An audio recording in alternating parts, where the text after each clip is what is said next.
Hello साथियों, स्वागत है आपके अपने YouTube चैनल प्रिंसिपल मैथ पे। आज हम आप लोग के बीच लेकर के आए हैं क्लास 10th के साइंस में फिजिक्स के चैप्टर संख्या 2, जो कि आप लोग को पढ़ना है प्रकाश का अपवर्तन। क्या पढ़ना है? प्रकाश का अपवर्तन। और यह मैट्रिक बिहार बोर्ड के हिसाब से यह बहुत ही इम्पोर्टेंट चैप्टर इसको माना जाता है। तो आज हम लोग आप लोगों के बीच बहुत ही अच्छे कॉन्सेप्ट लेकर के आए हैं, जिसका नाम क्या है? प्रकाश का अपवर्तन। क्या पढ़ना है हम लोगों को? प्रकाश का अपवर्तन। अच्छे ढंग से हम इसको एक्सप्लेन करेंगे और आप लोग नोट पेन लेकर के बैठ जाएंगे, ताकि इस प्रकार के अगर आपको बिहार बोर्ड में प्रश्न देखने को मिलता है या अन्य एग्जाम में देखने को मिलता है तो आप आसानी से ये कर सकते हैं। आज तक तो सिर्फ आप लोग पढ़े होंगे, ठीक है, लेकिन आज हम लोग आप लोगों के बीच समझाने की कोशिश करेंगे, समझने के साथ साथ कल्पना भी करवाएंगे कि इस प्रकार के डेफिनेशन को, इस प्रकार को एग्जाम्पल कैसे जो है वह समझेंगे। ठीक है, तो आइए हम क्लास को हम स्टार्ट करते हैं। और हाँ, क्लास स्टार्ट करने से पहले सभी बच्चे को हम यही आग्रह करेंगे कि इस वीडियो को एंड तक देखेंगे। अगर एंड तक देख लेते हैं ना, और सिर्फ इस फिगर को अगर आसानी से अगर आपको समझ में आ जाता है तो 100% की गारंटी हम लेते हैं कि आपको प्रकाश का अपवर्तन क्या होती है और प्रकाश के अपवर्तन के नियम क्या होते हैं, सभी प्रकार के सभी तरह के जानकारी आपको इस वीडियो में मिल जाएगा। तो आइए, हम लोगों का हेडिंग क्या है? क्या पढ़ना है? प्रकाश का अपवर्तन। क्या पढ़ना है? देखिए, हेडिंग दिया गया है कि प्रकाश का अपवर्तन हम लोग को पढ़ना है। ठीक है ना? तो देखिए अपवर्तन का मतलब क्या होता है, यहाँ बात कर लेते हैं पहले। अपवर्तन क्या बात करेंगे हम लोग? अपवर्तन। अपवर्तन का मतलब क्या होता है ये जानिए। देखिए, अपवर्तन का मतलब होता है, अगर हम लॉजिकली बात करें, कल्पना करें, तो अपवर्तन का मतलब होता है मुड़ना।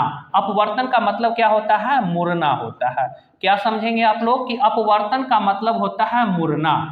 ठीक है, मुड़ना का मतलब क्या होता है कि जैसे देख लीजिए कि आप सीधे जा रहे हैं, अब जाने के क्रम में आपको आगे किसी प्रकार का रुकावट उत्पन्न हो रही है, तो आप क्या करेंगे कि आप लौटेंगे नहीं, आप उसी दूसरे रास्ते से आप चले जाएंगे। ठीक है, मतलब क्या कि आप एक रास्ते से जा रहे हैं, आगे रुकावट है, तो आप लौट करके नहीं आ रहे हैं। ठीक है ना, आप जो है मुड़ करके चले गए, दूसरे रास्ते से चले गए। इस प्रकार की घटना को ही हम मुड़ना कहते हैं। ठीक है ना, तो मुड़ना और लौटना में अंतर है। ठीक है ना, तो आपको यहाँ क्या ध्यान देना है कि अपवर्तन का मतलब होता है मुड़ना। ठीक है, तो देखिए प्रकाश का अपवर्तन में हम डिफिनेशन किस प्रकार से देंगे? तो देखिए, प्रकाश का अपवर्तन का डिफिनेशन यह कहता है कि जब प्रकाश की किरण, किसकी किरण? जब प्रकाश की किरण एक माध्यम से दूसरे माध्यम में जाती है तो वह अपने पथ से विचलित हो जाती है, अर्थात मुड़ जाती है। इस प्रकार की घटना को हम लोग प्रकाश का अपवर्तन कहते हैं। फिर से समझेंगे कि प्रकाश का अपवर्तन क्या है। तो क्या कहेंगे कि जब प्रकाश की किरण एक माध्यम से दूसरे माध्यम में जाती है तो वह अपने पथ से, पथ मतलब रास्ता, रास्ते से क्या हो जाती है? मुड़ जाती है। इस प्रकार की घटना को हम क्या कहते हैं? प्रकाश का अपवर्तन कहते हैं। आइए डायग्राम के माध्यम से हम लोग समझते हैं कि अपवर्तन क्या है। देखिएगा, दो माध्यम यहाँ है। कितने माध्यम की बात कर रहे हैं? कि दो माध्यम की बात कर रहे हैं। एक माध्यम आपका ये कांच है, ठीक है ना, ये वाला जो माध्यम आपको दिख रहा है ये क्या है? कि कांच की एक सिल्ली है। ठीक है ना, और एक ये वाले जो माध्यम जो देख रहे हैं, ऊपर वाले जो माध्यम देख रहे हैं, वो खुला हवा है। क्या है? खुला हवा है। अब देखिए कि ये कांच है और ये क्या है? हवा है। तो देखिए, ये पहला माध्यम हो गया। ये क्या हो गया? पहला माध्यम हो गया। और ये कांच जो है वो कैमा माध्यम हो गया। तो कांच को मान लीजिए ये दूसरा माध्यम है। कांच कैमा माध्यम है, दूसरा माध्यम, और ये पहला क्या है? हवा। ठीक है, हवा को क्या कहते हैं? विरल। हवा को क्या, कौन से माध्यम कहते हैं? विरल माध्यम। और कांच को क्या कहते हैं? कि सघन माध्यम। अब देखिएगा, ये जो है, ठीक है, ये प्रकाश की किरणें हैं। ये क्या है? प्रकाश की किरणें। ठीक है ना, और ये जो है आपका ये अभिलंब है। ये वाला क्या है? ये जो लाइन जो दिख रहे हैं M और N क्या है? अभिलंब है। तो देखिएगा, प्रकाश किरण, जब इसको नाम अगर हम ले लेते हैं, ये P है और इसको हम कह देते हैं Q। ठीक है ना, अब देखिएगा, कहता है कि जब प्रकाश की किरण एक माध्यम से, ये देखिए हवा से, ठीक है ना, कहां से, हवा से, ठीक है। अब किस माध्यम में ये प्रवेश करना चाह रहा है, तो ये कांच में प्रवेश कर रहा है, कांच की सिल्ली में। जब प्रकाश किरणें हवा से, ठीक है ना, कांच में, मतलब कि दूसरे माध्यम में, पहला माध्यम से ये जो PQ जो है लाइन है, रेखा है, यह रेखा को क्या है कि इस माध्यम में आना है, तो ये माध्यम में जो इसको सीधा जाना चाहिए था, ये सीधा ये लाइनिंग जाना चाहिए, ऐसे ऐसे जाना चाहिए था, लेकिन यह सीधा नहीं जाता है, यहाँ से क्या हो जाता है, थोड़ा सा मुड़ जाता है। देख रहे हैं ना, ये यहाँ से क्या हो गया, थोड़ा सा मुड़ गया ना, किस ओर मुड़ा, तो ये अभिलंब की ओर मुड़ा। तो इस प्रकार की घटना को ही हम प्रकाश का क्या कहते हैं, अपवर्तन कहते हैं। शायद समझ में आ गया होगा। फिर से एक बार देख लीजिएगा, हमने क्या बतलाया कि जब प्रकाश की किरण, देखो, जब प्रकाश की किरण एक माध्यम से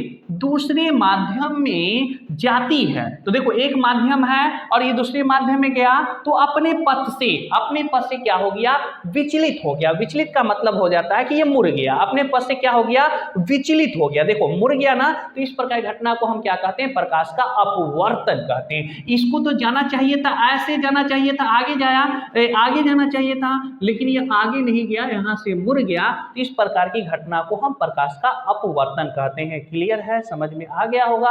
अब देखिए, ये जो है P और Q की अगर रेखा किरण की अगर बात करें कि PQ का नाम क्या है, तो PQ को हम आपतित किरण कहते हैं। PQ को क्या कहते हैं, हम आपतित किरण कहते हैं, ठीक है। उसके बाद ये जो M और N जो है, इसको हम लोग अभिलंब बोलते हैं। यहाँ पर लिख देते हैं, ये क्या है आपका, अभिलंब है। ये क्या है आपका, बोलिए, ये अभिलंब है। MN क्या है, अभिलंब है। और आप देखे होंगे कि ये जो है क्या है, ये आपको आपतन बिंदु है। इसका नाम क्या है, आपतन बिंदु है। ये क्या है, आपतन बिंदु है, ठीक है। उसके बाद देखे होंगे कि PQ किरण आपतन बिंदु पर जब जाती है, उसके बाद जाने के बाद ये दूसरे माध्यम में प्रवेश करती है। जैसे ही ये दूसरे माध्यम में प्रवेश किया, तो ये क्या हो गया, अभिलंब से जो है वह क्या हो गया, अभिलंब की ओर जो है वो झुक गया, मतलब कि यहाँ से यह विचलित हो गया।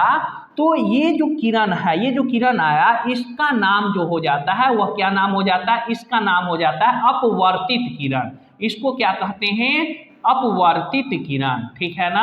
ध्यान से देखिएगा, ये क्या है, इस किरण का नाम क्या है, अपवर्तित किरण। फिर से एक बार देखेंगे कि ये आपतित किरण इसका नाम है, ये आपतन बिंदु है, ये वाला जो लाइनिंग देख रहे हैं ये अभिलंब है, और ये वाला क्या है, अपवर्तित किरण है। तो इस प्रकार का डायग्राम के माध्यम से आपको अच्छी तरह से समझ में आ गया होगा कि जब प्रकाश की किरण एक माध्यम से दूसरे माध्यम में जाती है, तो वह अपने पथ से विचलित अर्थात मुड़ जाती है। इस प्रकार की घटना को क्या कहते हैं, प्रकाश का अपवर्तन कहते हैं। क्लियर है ना।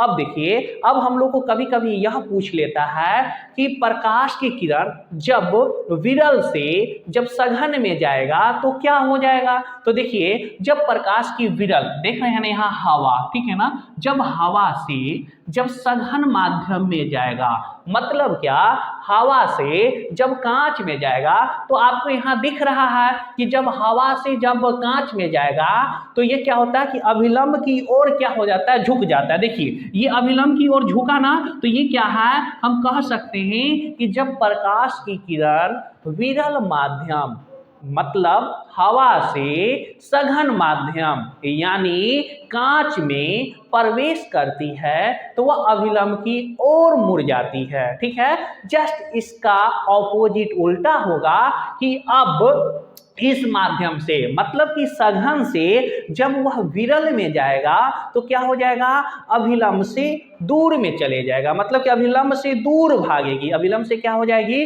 दूर भाग जाएगी। बच्चे क्लियर है। एक बार और सुन लीजिए, प्रश्न क्या कहता है, ठीक है ना, उसको डिफिनेशन कैसे देते हैं। क्या है कि कहेगा अगर प्रश्न में कि जब प्रकाश की किरण विरल माध्यम से सघन माध्यम में जाती है तो वह क्या होगी या क्या हो जाती है, तो हम कहेंगे जब प्रकाश की किरण विरल माध्यम, मतलब विरल कहेंगे हवा हवा तो विरल माध्यम से सघन माध्यम में जाती है तो यह अविलंब की ओर मुड़ जाती है या अविलंब की ओर झुक जाती है। लेकिन जब सघन से विरल में जाएगा मतलब कांच से हवा में जाएगा तो यह अविलंब से दूर भागेगी। क्लियर है ना। अब हम लोग को देखना है, क्या देखना है कि प्रकाश के अपवर्तन के नियम को जानना है कि प्रकाश के अपवर्तन के नियम क्या होते हैं। तो सबसे पहले ये जानिए कि प्रकाश के अपवर्तन के दो नियम होते हैं। ठीक है, कितने नियम होते हैं। प्रकाश के अपवर्तन के बाद हम बोलें तो अपवर्तन के नियम की बात अगर कह दें कि कितने नियम होते हैं तो हम कहेंगे दो नियम होते हैं। प्रकाश के अपवर्तन के कितने नियम होते हैं बच्चे। तो प्रकाश के अपवर्तन के दो नियम होते हैं। ठीक है ना। कौन कौन से नियम होते हैं जान लीजिए यहाँ पे कि प्रकाश के अपवर्तन के जो पहला जो नियम होते हैं, दो नियम में पहला जो नियम होते हैं वह यह कहता है कि ये आपतित किरण, ये दिख रहा है ना, ये आपतित किरण अपवर्तित किरण और आपतन बिंदु पर, ठीक है ना, डाला गया अभिलंब तीनों एक ही समतल में होते हैं। क्या सीखें। आपतित किरण ये वाला किरण, अपवर्तित किरण ये वाले, और आपतन बिंदु पर, इस बिंदु पर डाला गया अभिलंब दिख रहे होंगे, ये एक ही समतल पे हैं। मतलब क्या हम कह सकते हैं आपतित किरण, ठीक है, आपतित किरण, अपवर्तित किरण और आपतन बिंदु पर डाला गया या खींचा गया अभिलंब तीनों एक ही समतल में होते हैं। पहला नियम। अब दूसरा नियम कहता है क्या कि ये वाला आई जो होते हैं और ये आर होते, आर है, ठीक है ना, ये कोण आई और ये आर, ये कोण आई और ये आर। मतलब क्या, ये आई को हम साइन आई से डिनोट करते हैं। आई को क्या कहते हैं, साइन आई कहते हैं, और आर को क्या कहते हैं, साइन आर कहते हैं। मतलब यहाँ पर यह है कि कहेंगे इसको आई आपतन कोण की जया साइन आई, क्या कहेंगे, आपतन कोण की जया साइन आई और अपवर्तन कोण की जया साइन आर। ठीक है, ध्यान से देखिएगा, आपतन कोण की जया साइन आई और अपवर्तन कोण की जया साइन आर का एक अनुपात जो होता है वह कांस्टेंट होता है। मतलब क्या, नियतांक होता है। साइन आई बटे साइन आर बराबर क्या होगा, एक नियतांक होता है। क्या होता है, एक नियतांक होता है जिसे हम स्नेल के नियम के नाम से भी जानते हैं। मतलब यहाँ पर यह समझिए कि प्रकाश के अपवर्तन के द्वितीय नियम क्या कहता है, आपतन कोण की जया साइन आई और अपवर्तन कोण की जया साइन आर का अनुपात एक नियतांक होता है जिसे हम स्नेल के नियम के नाम से भी जानते हैं। क्लियर है ना। अब कहेंगे सर आपतन कोण कौन हो गया, तो जैसा कि अभी हम बतलाएं कि ये जो आई है मतलब साइन आई है, ये आपतन कोण हो गया, ठीक है ना। और ये जो आर जो है ये आपका अपवर्तन कोण हो गया। कहेंगे सर कैसे, तो देखिए ये आपतित किरण और अभिलंब के बीच जो कोण बनता है ना उसको हम आपतन कोण कहते हैं। क्या कहते हैं, फिर से सुनिएगा कि आपतित किरण और अभिलंब के बीच जो कोण बनता है ना उसको हम क्या कहते हैं, आपतन कोण कहते हैं। क्लियर है ना। और अपवर्तन कोण किसे कहते हैं, तो अपवर्तित किरण और अभिलंब के बीच जो कोण जो बनते हैं, मतलब ये आर जो दिख रहा है ना वह क्या कहते हैं, इसको क्या कहते हैं, तो इसको हम अपवर्तन कोण कहते हैं, साइन आर कहते हैं। इसलिए हमने यहाँ पे लिखा कि साइन आई बटे साइन आर बराबर एक नियतांक। और इस नियतांक को साइन आई और साइन आर को हम क्या कहते हैं, बोलिएगा, एक कांस्टेंट को क्या कहते हैं, स्नेल के नियम के नाम से भी जानते हैं। कभी कभी एग्जामिनर आपको यह पूछ देता है कि स्नेल के नियम कहाँ से आया है, तो आप यह कहिएगा स्नेल के नियम प्रकाश के अपवर्तन के द्वितीय नियम से आया है। कहाँ से आया है बच्चे, प्रकाश के अपवर्तन के द्वितीय नियम से आया है। आई होप हमें लगता है कि आपको समझ में आ गया होगा। ठीक है, तो सभी बच्चे अगर आप लोग को समझ में आ गया होगा तो अच्छे से एक कमेंट कर देंगे कि सर समझ में आ गया है। तो इस प्रकार के जितने भी सारे इस प्रकार के प्रश्न बनते हैं, सभी प्रकार के प्रश्न हम अगले वीडियो में लेकर के आएंगे। ठीक है बच्चे, फिर मिलते हैं अगले वीडियो में। Thank you, best of luck.